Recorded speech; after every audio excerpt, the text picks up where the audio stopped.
Happy holidays and welcome to the Breakout EDU setup video for a Christmas story game. The scenario. Oh fudge, the beloved and slightly or seriously dysfunctional Parker family story of leg lamps, bunny suits, and BB guns is in danger. Turner Broadcasting is considering locking the film away in its movie vault for the next decade or two. Can you imagine a Christmas season without 24 hours of a Christmas story? Don't be a nincompoop. Solve all the clues, unlock the box, and save the Christmas classic we all love. There just might be a major award waiting for you. Part 1. Prepare digital resources. First, print CS crossword. Using invisible ink, circle the boxes that are marked in this picture with the pink ink. It is also available in the Google Drive folder. When finished, your puzzle should look something like this. When the flashlight is found in a small lockbox, players will notice the marked squares. When unscrambled, it spells year of release. The year of release of the movie is 1983, so the 4-digit lock code is 1983.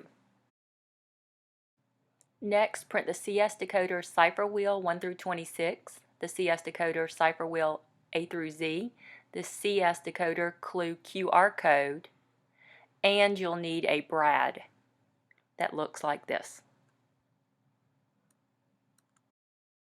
Cut out the QR code and tape it to the outside of the envelope. Cut out the cipher wheels and punch a hole in the center of each. You will also need the brad. Place the 2 wheels and the brad in the envelope. When students scan the QR code, they're taken to a video clip about the Little Orphan Annie decoder. The video clip mentions B2, so students will put the wheel together, line up B and 2, and then when they do unlock the 3-digit lockbox, they can use the clue and the wheel to figure out the 5-letter lock. Hide the envelope somewhere in the room. You'll also need to print the CS decoder clue slip and place it in the small box. When students use the cipher wheel to figure out the clue, they'll notice it says, "My mind was a blank trap." The answer is steel, S-T-E-E-L, which they can get from the video clip with the Little Orphan Annie decoder, when Ralphie says, "My mind was a steel trap." The next resource to prepare is the CS house visit clue.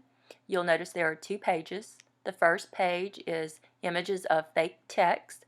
The second page is a calendar of dates that the Christmas Story house is open for visitation and the hours. There are 2 options for this clue. The first option is to use the text message on the left and the calendar. You'll notice the text message on the left does not have a web address, so when using the text message on the left, students will need to refer to the calendar on the wall so they can understand the directional clue. If they follow the dates suggested on the text messages and match it to the calendar, they'll notice the dates move right, and down as it moves from the 1st to the 2nd to the 9th to the 10th to the 17th. The second option uses the text message on the right. You'll notice there is a web address on this text message. When you go to the web address, it takes you to the same calendar that is available as a printout as well. And so then they'll have to access that web address and notice the calendar on the bottom of the web page, and then do the same as far as following the pattern with the dates from the 1st to the 2nd to the 9th to the 10th to the 17th, which again is write down, write down. I like to print the text messages and place them in an envelope like this that says AT&T textual evidence with textual in quotation marks, and hide it in the room. Remember, if you're using the calendar option, to print it and hang it in the room as well. Next, print out the CS Mad Gab key clue and hang it in the room. Hide the key to the key lock around the door somewhere. The rationale is that the Parker family eats Christmas dinner at this restaurant, Chop Suey, after the dogs eat the family's turkey. At Chop Suey, they have duck for Christmas as the waiters sing fa-ra-ra instead of fa-la-la. The picture has the fa-ra-ra and the Mad Gab key clue, Duckies Bite a Door. Hopefully players will notice the Mad Gap clue really says the key is by the door and look near the door for the key. For the last clue, print the "See Us, Shoot Eye Out" clue. The first page is a letter from Mom to Ralph. Hide the letter somewhere in the room. The second page is an eye chart that spells "You'll shoot your eye out, kid," with other letters at the end. Hang the eye chart in the room.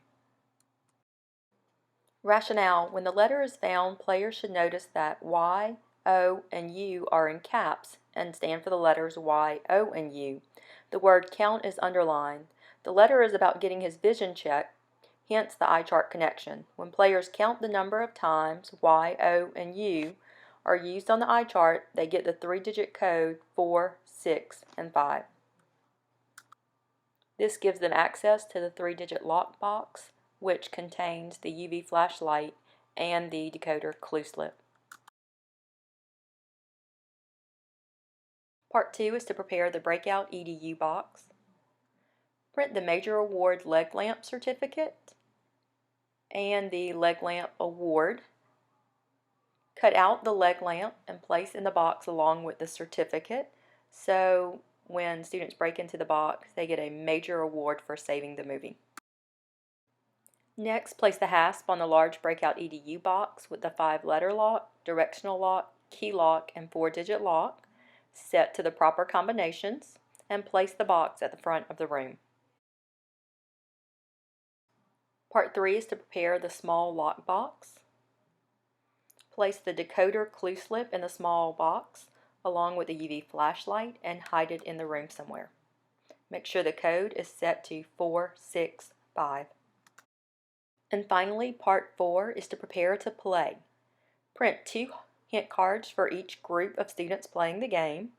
Make sure internet access is available along with a QR code reader.